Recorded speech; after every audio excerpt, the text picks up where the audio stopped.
Okay. Can you hear me, guys? Okay ba yung internet natin? Okay.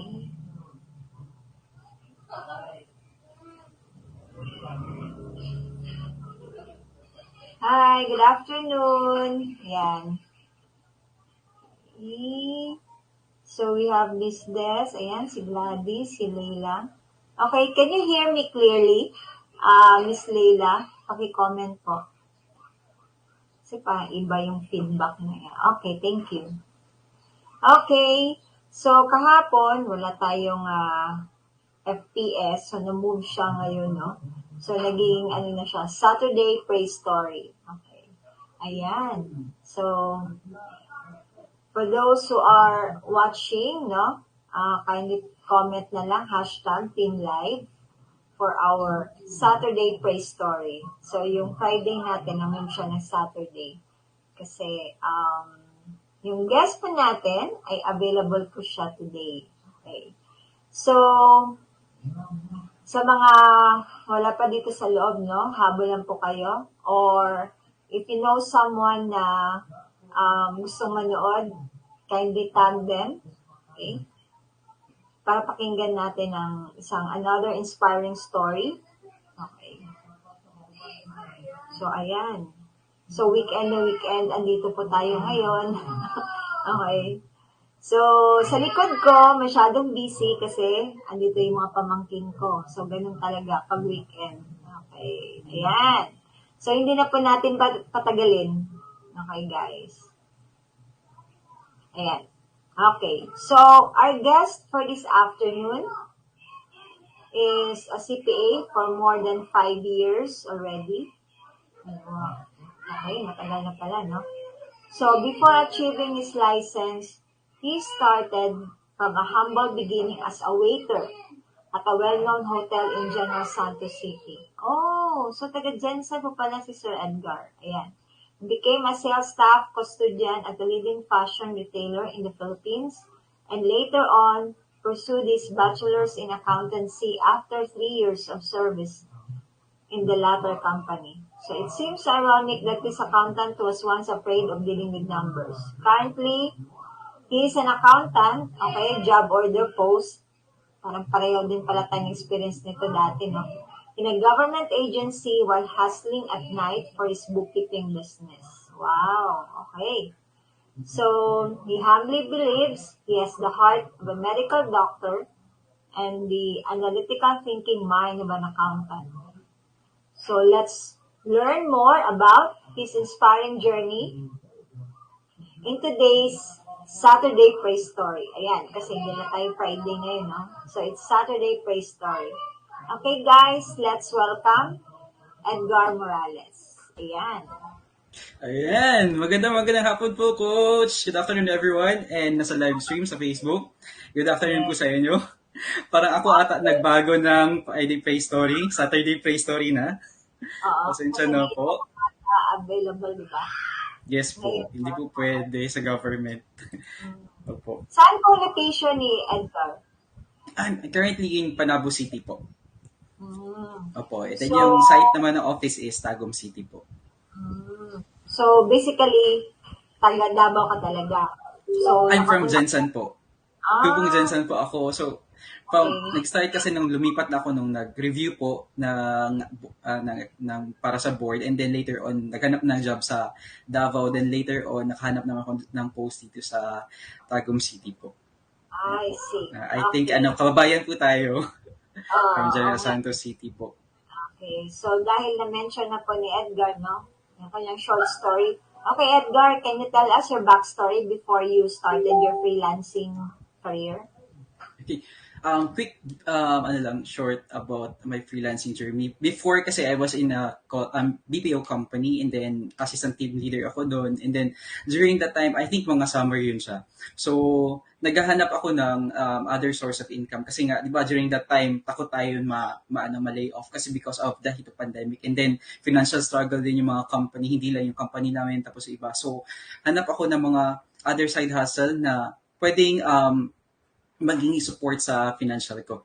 So ayun, luckily I found search ko yung bookkeeper or accountant, and then among the top three, yung TBSA po yung yung lumabas po. So naging curious po ako, tingnan ko po. Tapos ayun, yung mga Friday Pay Story, tapos ayun po, doon na po nag-start. Na-inspire po ako sa mga stories, successful stories ng iba na pwede pala na i-outsource yung skills mo magagamit sa ibang bansa, and then pwede rin mamili na yung mga client na suited naman sa schedule mo at sa way of work ethics mo. Pwede ba kayo magkasundo? So at that time, ako, parang ang sabi ko na parang gusto ko to kasi parang may time freedom, and alam ko kasi parang soon gusto ko rin magka-accounting firm, pero why not compete globally? So ayun, so thankful ako na from that day, pinagtsagaan ko talaga na panoorin yung mga story, and then hanggang sa before po ako nag-enroll. I see. Okay. So, matagal na po ba kayo member ng TSBAB bago kayo pumasok sa TBSA? Yung time na po yun yung time lang po yun, siguro mga around May last year. So yun Okay. po. So from there, kasi nakita ko yung link sa Facebook, and then nag-join po ako.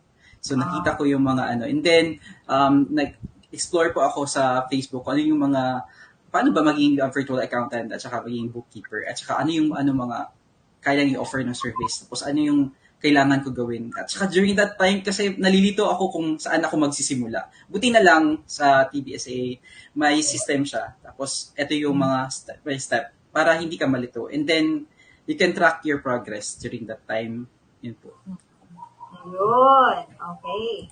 So, Sir Edgar, eto po, paano po niyo na-encounter yung yung TBSA? Na-encounter ko, yun nga po yung pag-search ko ng other side hustle, and then pinalo ko na po siya since last summer.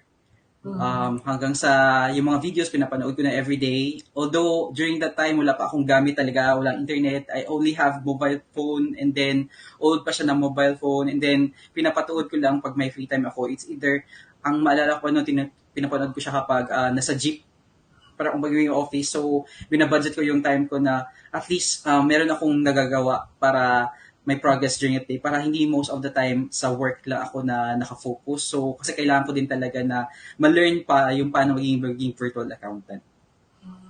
Ayun. So, from your story, bale, ang ginagawa mo, sa umaga, nag-work ka sa government, tapos sa gabi ka po nag-online Yes po, business. po. Currently po. Ayun po. Okay. So, So, at least naman yung parang from, at least nasa bahay na ako by 6, and then by 6 until up, tapos dinner lang saglit, and then dire-diretso na po until 1 or 2 a.m. Ayun kung kaya pa ng katawan. So, yun po. so, ayun, no? So, makikita natin na very possible pala siya.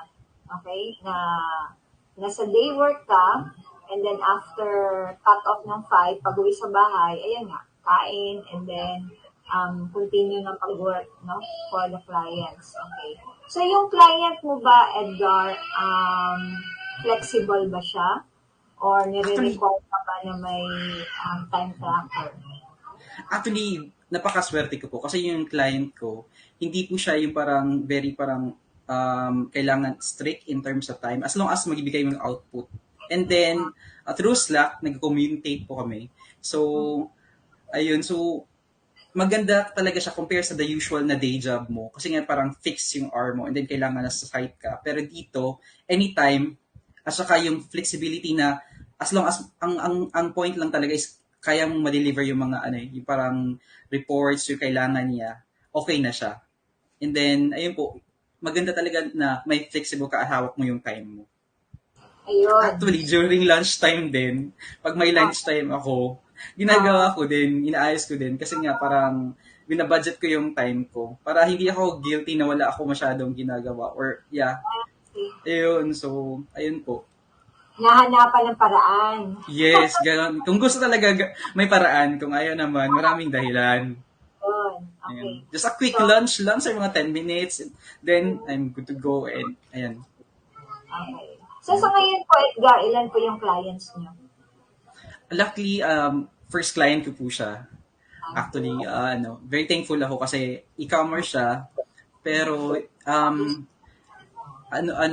medyo siya, parang kailangan ng work talaga compare sa ibang market. Pero ang nagustuhan ko kasi parang all out din siya. All out siya ng suggestion and yung ideas niya na gusto ko. And then, during the time nagkausap kami, parang hindi lang kami interview. The usual interview yung the usual sa corporate.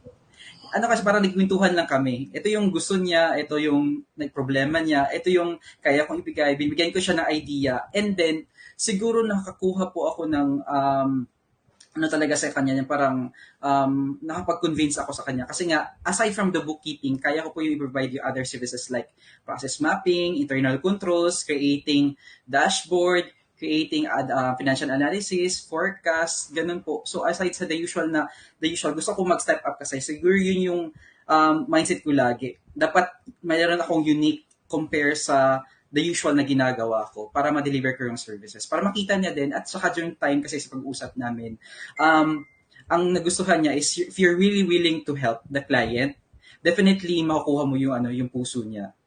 Kasi yun yung I think na-share ko to sa inyo na at sa sentence niya na kasi nga parang very passionate and meron akong vision towards her company and willingness to help. Yun yung parang nag-ace among sa mga DC call niya po.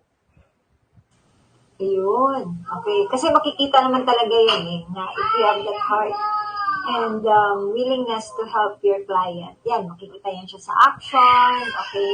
The way you treat your client, okay? Ayan. So, since, Edgar, no? So, shinare mo na sa amin yung backstory mo, paano yung naging life mo, no? Before ka naging online freelancer. Okay, eto. Nung naging online freelancer ka na, ano yung mga challenges na na-encounter mo po? And then, how did you deal with these challenges? Number one siguro, minsan kasi nandun pa rin yung parang limiting belief. Hindi pa ako talaga fully, kasi it takes time. Kasi nga, before tayo, yung parang mindset natin before corporate and from pagkabata pa tayo, like, hanap ng work, ganito, ganyan. And so, siguro yung always, very, kasi ako kritik sa sarili ko. Marami akong, limiting belief. Pero pakunti-kunti, dahil sa tulong ng TBSA, parang na-overcome ko siya and then, nagawan ko siya ng paraan. Aside from noon, actually, yung parang, actually prior nito ng client na to, sabi ko, Lord, kapag tulungan mo ako magkaroon ng parang internet, makakonect kami ng internet. Actually, and then before pa talaga ng internet, yung laptop, kasi wala nga akong laptop tapos yung old pa yung phone ko. Sabi ko, kung para talaga to sa akin, and then Lord, kung will mo talaga tulungan mo na ako magkaroon ng laptop. And then luckily, last year, nagkaroon ako ng pera para magkaroon ng down payment. And then sabi ko, eto na, parang alam mo yung parang may gut feel ka na parang tinutulungan ka ni Lord. Hinahanapan ng paraan. And I don't know kung ano yun siya, pero alam ko deep inside, parang ayun siya.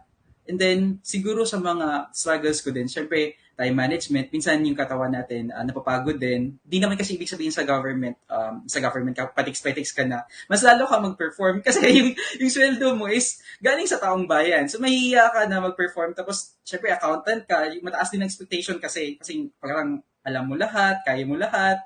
So, ganoon. So, ayoko naman din mapahiya ang mga boss ko.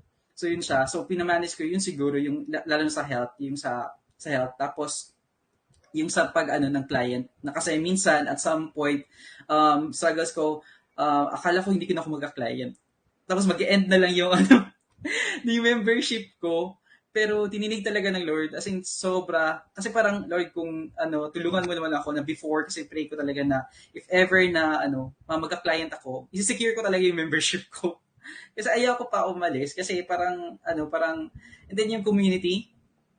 Ayun. So, although advanced na to na na-mention ko. Pero, ayun yung mga struggles ko. So, in terms of specs naman wala. Pero siguro more on parang limiting beliefs. Pero dahil sa community, ang TBSA nandyan, kayo po host, and then yung mga SGL, TS po natin, na-overcome ko po siya. And siguro masabi ko, yung Edgar before, ang layo niya na kasi parang overthinker siya, aliip ng self-esteem niya. And then, looking from now, and then actually, ito talaga, dream come true ko talaga to. Kasi from the start, nanood pa ko ng mga Friday Pray Story, and sabi ko, balang araw ako dyan. Di ko alam, kung maalala niyo ni Coach Shari din, may comment ako, sabi ko, balang araw parang ako din soon, magka-client, and then balang araw ako din mag-share ng story ko para ma-inspire naman yung iba. So, and then, ito yung t-shirt na parang, ito yung naset ko na t-shirt, parang deja vu nga siya, parang, ngayon, naging real na siya. So, yun pala, kailangan lang na,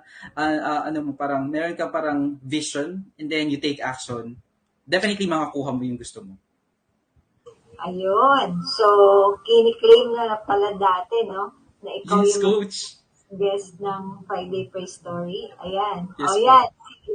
Si Miss Roslyn, nag-comment na balang araw ako din. O, yan. Okay. Tama So, po yan. no?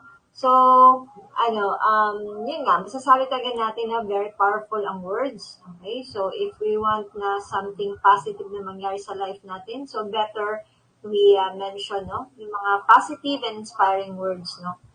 Lalong-lalo na sa ating sarili. Siyempre, wala naman tayong ibang kakampi, kundi yung sarili natin, no? Dapat Yes po. maging best friend din natin yung self natin. Ayan. So, na-mention mo, Edgar, itong ang limiting beliefs, hindi naman talaga yan mawawala. Okay. So, minsan, bumabalik yan. It has something to do with being aware lang, no? Pag, halimbawa, dumating yung sa point na, ba't puro na lang ako doubts, puro na lang negativities. So, self-check, self-talk, so, para bumalik, no? Bumalik yung in-expect natin na magiging better self natin. Okay. So, Edgar, no? Since you do freelancing on the side, okay, so syempre, na-experience mo na yan. And you do this part-time. Okay. So, sa tingin mo po, ano yung mga pwedeng maging benefits nito pag ginawa mo na siyang full-time? Definitely yung in terms of financial freedom. Syempre, lalo na ako po, iniisip ko sa kayo yung retirement ko in the future. Kasi hindi naman tayo, habang buhay bata and kaya ng katawan natin. And then, I think, in terms of, kasi pag, mas lalo kasi parang, in terms of financial independence mo or your freedom mo, mas na-strong siya if meron ka talang business. Kasi, yun nga, I'm not sure kung medyo mainis yung iba. Pero wala talaga yung mayaman pagiging empleyado. Kasi very fixed and then limit lang yung. Ito kasi, makikita mo na what if pagtsagaan mo siya for 2 to 3 years and 5 years and then you create your agency and then you create your core team, definitely, and then inspire other people and help other people, for sure definitely may aim mo yung parang financial goals mo. At saka, isa dito yung maganda sa freelancing because you have time for your family. Kasi yun nga, kahit anong dami po ng pera, pero yung time hindi mo na mabalik. Hindi mo na siya. So ito kasi yung parang sabi ko sa sarili ko na why not sacrifice ko muna for 5 years and then alam ko, gusto ko kasi mag-give back din sa family ko. Sila din yung why ko. Kaya nagsisumikap ako ngayon para din sa kanila. Yun. So yun yung deep wise o yung pinaghuhugutan mo kung bakit ginagawa mo itong online freelancing. Okay.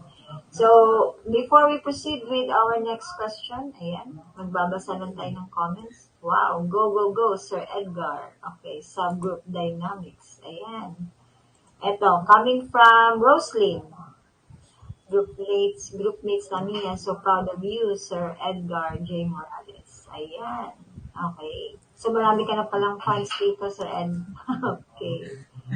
Yes po. Yan po yung maganda sa community. Kasi nga, you inspire them. Kasi ako din before, nag-start ako, wala akong alam, magulo. And then, at some point, gusto ko mag-step up. And then, gusto ko maging inspiration din sa kanila. Kung nakaya ko, kaya nyo yan. And then, ito yung i-share ko talaga. I will not hesitate to share other people ano yung nalaman. Kasi in that way, para napapolish ko yung mga system ko, yung alam ko. And then, at the time, kasi I've been there before. Yung feeling na ang gulo, walang alam, tapos parang self-doubt mo, tapos meron ba itong pakutunguhan. I want to reach out. And then, at some point, looking back, parang gusto ko tulungan yung sarili ko. So, sila yung parang, yung parang inspiration ko din. Lalo na kasi yung iba na down, yung parang, maraming self-doubt, tapos hindi nila alam kung saan, anong gagawin. Like, for Mm. example, sa pagiging techie, minsan kasi nga yung iba hindi din techie. So, I want to be that inspiration to that person, and then nakaya mo. And then, what if pag-usapan natin, saan natin, sa ano ba talaga yung cause ng ano mo, yung parang, para ma-fix natin yung ano, yung problem mo. Yun. Mm. Okay. So, it's great, no, na you share also your knowledge, your expertise, lalong-lalo na po sa mga newbies, no? Or yung kaumpisa pa lang na etong online freelancing. Ayan. Yes, coach. I think, coach, siguro yung energy na parang ano, parang it's contagious kasi.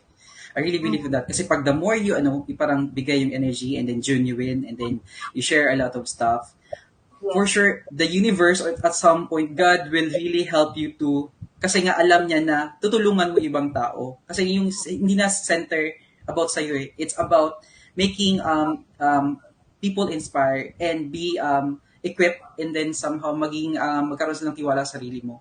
So for sure, ano kasi parang yung knowledge, parang hinihingi ko kay Lord, tapos ipasa ko na din sa kanila. Parang ganun lang. Kasi nga, balik ako doon sa coach. I've been there before. Alam ko yung feeling na feeling down, and then because through TBSA in sa accountability calls, nahila ko. Kasi during batch 9, at some point, down din ako. Kaya I want to be that person para mag-inspire. And then I also want to be authentic as well. Ayun. Okay. So, salute to you, Sir Edgar. Thanks for inspiring to keep going. Ayan. Coming from Tessie. Eto, si Des naman. It takes time talaga to achieve our goal. Yep. Totoo yun, no? So, may mga kanya-kanya talaga tayong parang timetable, no? Or yung sinasabi natin na ah panahon na para makuha natin yung goals natin, no? So, some, pwedeng after 1 week, meron ng clients, or after 2 weeks, yung iba naman, after 3 months, okay? So, hindi ka nag-iisa. So, may mga kanya-kanya talaga tayong panahon na kahit ako naman din, dyan naman din ako nag-start na hindi naman agad-agad nagka-client, okay? So, um, i-expect lang natin, and kumbaga pa, na ang time talaga, part talaga yan siya sa, or one of the factors din para ma-achieve natin yung goals. Ang importante lang is, andyan yung faith mo, okay? Maging consistent lang, no? Katulad ng ginawa ni Edgar, okay? So, yun nga, patapos na yung membership, di ba? Kasi batch 8, ayan, okay. Yes Pero po. nakakabol pa rin, Yes, ayun, yes, yes. importante, Yes, okay. thank you tayo. Thank you talaga kay Lord na binigyan tayo ng ano para blessing. Yes, tama. Okay. Eto, Edgar, next question. Para po sa iyo, how do you define success? Let me borrow a phrase. Actually, success isn't about how much you make, it's about the difference you make in people's lives. So, yun nga, yung sinasabi ko nga. Yung pera kasi, meron yan siya, pero yung impact mo sa ibang tao, yung parang nagte-thank you sila sa'yo. For me, that's may parang satisfaction na at some point naging successful ako na magkaroon ako ng impact sa ibang tao, ma-inspire sila na they can also do it kung nakaya ko. Because nga, meron naman magsusupport sa'yo. So, siguro yun sa akin, kasi nga, no amount of money, siguro it's too sugarcoat ba, or parang too cliche to say na, no amount of money can really, parang yung tulong mo, and then yung parang, natulungan mo yung tao na maging din, yung parang, iahon din yung sarili na, and then, to transform, lalo na transform, kasi nga, from corporate mindset, employee mindset, to business mindset na siya. So, ayun siguro sa akin kasi during AC siguro, kaya din ako nag-pursue. Actually, eto siguro, the more ako active for the last AC ko. Kasi alam ko parang, I want to give it all. And then, siguro nga, dahil binibigay ko lahat, kaya nga, blessed din ako. Kaya siguro, yun lang, no amount of money will parang compensate yung parang natulong mo sa kapwa mo, and then to inspire them. Siguro at some point yun, okay na ako. Successful na ako doon. Yun. Okay. So, um, yung kay Edgar, no? Kumbaga, pang importante is, you live a life with a purpose. Ayan. Okay. So, yung money, it comes, ano naman yan eh, comes after naman pag nagawa mo na yung passion mo, no? So, yan, it's great to hear, Edgar, about sharing your inspiring story, lalong-lalo na sa mga newbies, no? Yung mga nag-aspire na maging online bookkeeper and accountant. Ayan. Okay. So, eto. Para naman po sa mga newbies, ano yung mga pwede mong maibigay ng mga advice kung gusto Sir, mag-start ng online bookkeeping and accounting? sir, number one, decide. Kasi minsan sa yung at first pa lang, marami kasi tayong mga excuses. Pero number one talaga, you decide. Decide what you really want. And then, after you decide, you take action. Hindi pwede lang naka-decide ka. Kasi nga, walang result kung walang action. And last is, evaluate. I-check mo kung ano pa ang kailangan mo improve. Hindi ibig sabihin na hindi ka dapat makontento sa progress mo ngayon. Dapat evaluate mo siya, i-tweak mo siya in a way na personalized and you will see somehow your character in your work. Dapat ganun siya. Like, ito yung parang branding din kasi siya. Ito yung parang output ni Edgar, parang ganito, ito yung siya.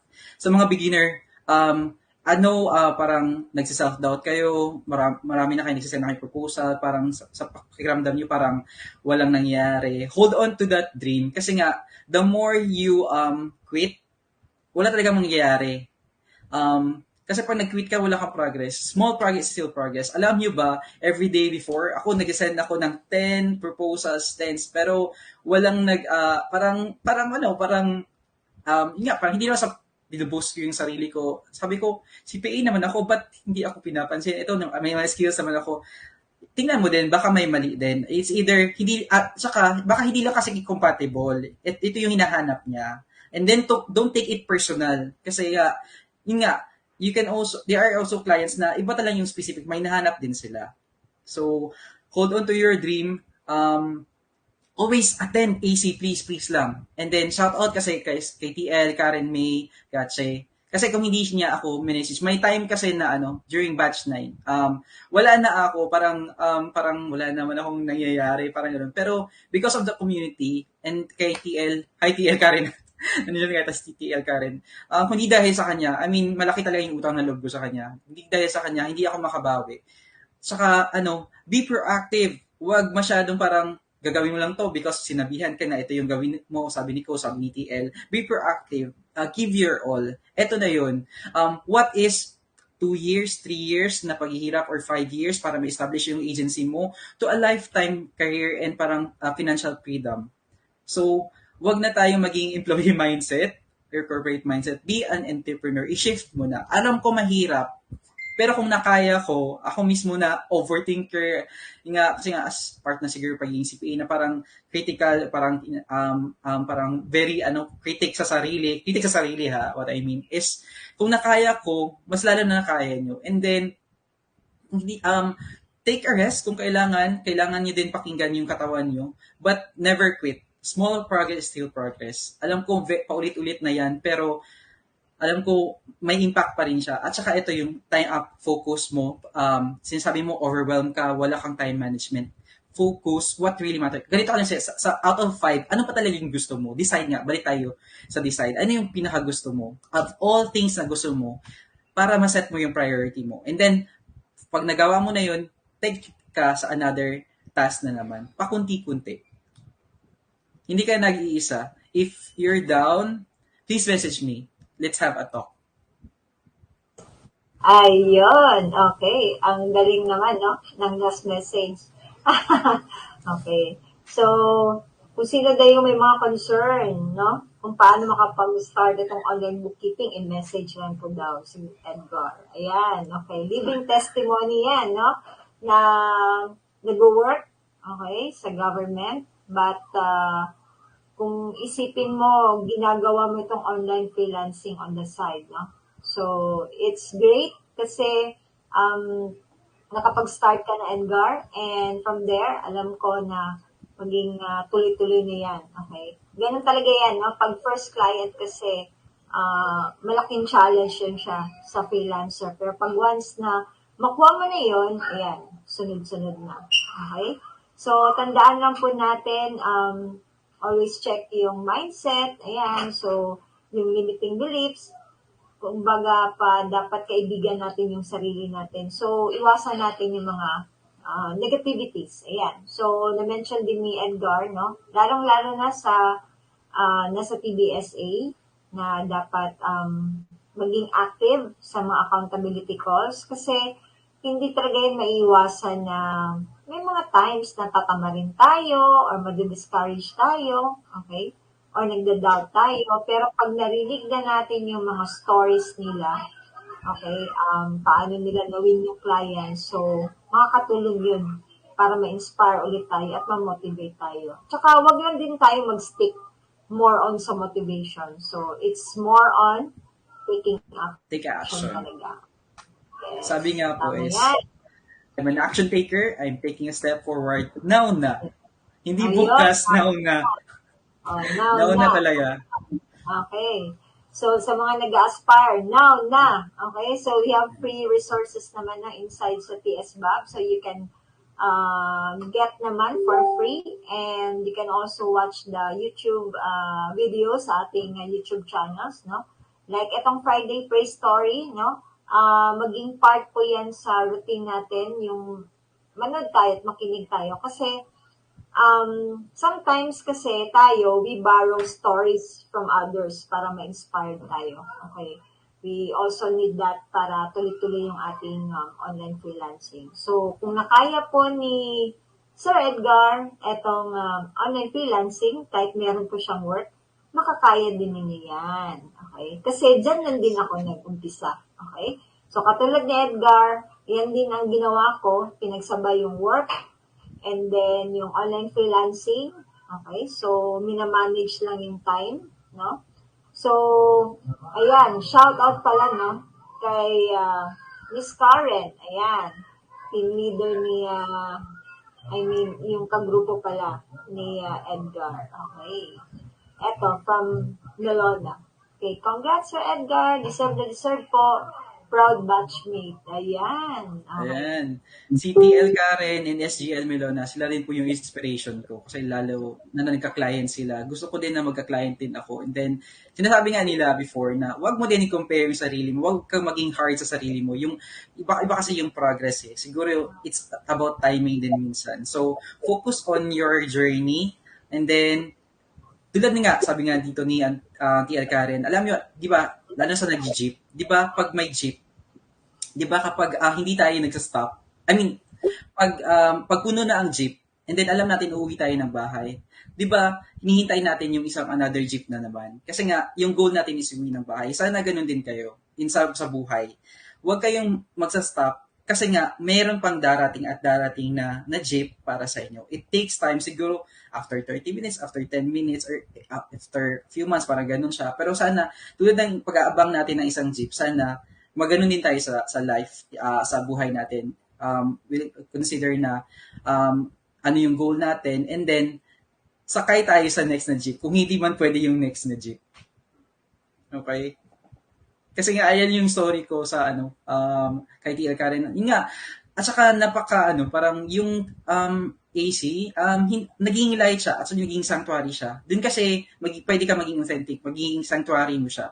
Siguro yun yung maganda sa TBSA because yung may ganung atmosphere na alam mo kahit na ano yung parang frustration mo, yung parang mag-share ka ng mga problems mo or struggles mo, free kasi, parang inaalaw, and then you are parang may sanctuary na it's okay, ganun siya sa iba aside sa sa the whole parang the whole course siya. Siguro lalo talaga yung parang merong moral support and team support. Ayun, okay. So, kailangan talaga ng community, no? Okay, so, like Edgar, so laging minimension yung accountability calls para at least, maganda kasi yung meron kayong mga common goals, right? Na yung pinaka-common goal nyo talaga is makakuha kayo ng clients and then merong support, yan, importante yan, okay? Lalo-lalo na po sa online. Kumbaga pa kung nasa office tayo, kung may mga office mates tayo, parang ganito lang din. Kung sa online tayo, may mga kasama din tayo, okay? So, Ayan. And last na lang po, Coach. Yes po. Okay lang po Sige. ba? And then, Yes. hindi kasi siguro, thankful lang ako kasi hindi rin, dahil kay TL Lala, hindi ako mapupunta sa government kasi yung time na yon self-doubt pa ako or parang, parang pinipili ko pa maging full-time freelancer at saka titake yung position sa government. So siguro maganda din yung AC because nga you have unlimited unlimited na mga advices sa mga expert na, and then they can give you kasi makikita nila yung parang big picture, the whole picture. Ikaw kasi parang very focused lang ka, narrow lang ganito. Pero sila mismo malaki yung nakita nila, parang they can advise pa yung para mas ma-consider mo sa kailangan mo na evaluate. Siguro, shout out kay TL Lala. Hindi ako mapupunta sa gamit hindi niya sa tulong niya. Shout out kay TL Karen kasi nga hindi ako makakarating sa ganitong Friday Fake Story kung hindi dahil sa kanya. And shout out sa mga kabatch ko and sa lahat ng mga TLs, TL Mylene, TL Lester, sino pa, SL Melona, sa lahat na batch, pasensya na kayo, di ko na kasi overwhelmed talaga ako. So thank you so much sa support ninyo. Basta keep on doing yung parang sa bookkeeping nyo, and then alam mo may mararating talaga kayo balang araw. And who knows, baka kayo na ang next na feature sa Friday Pay Store. Oh, ayan. So, kayo na po yung kasunod na maging guest po natin, no, sa ating Friday Praise Story. Okay? So, thank you, Edgar. Thank you for being with us and being one of our guests, no, sa ating Saturday Praise Story. Okay. Ayan. So, It's my pleasure, Coach. It's my honor and dream come true din to sa akin, Coach.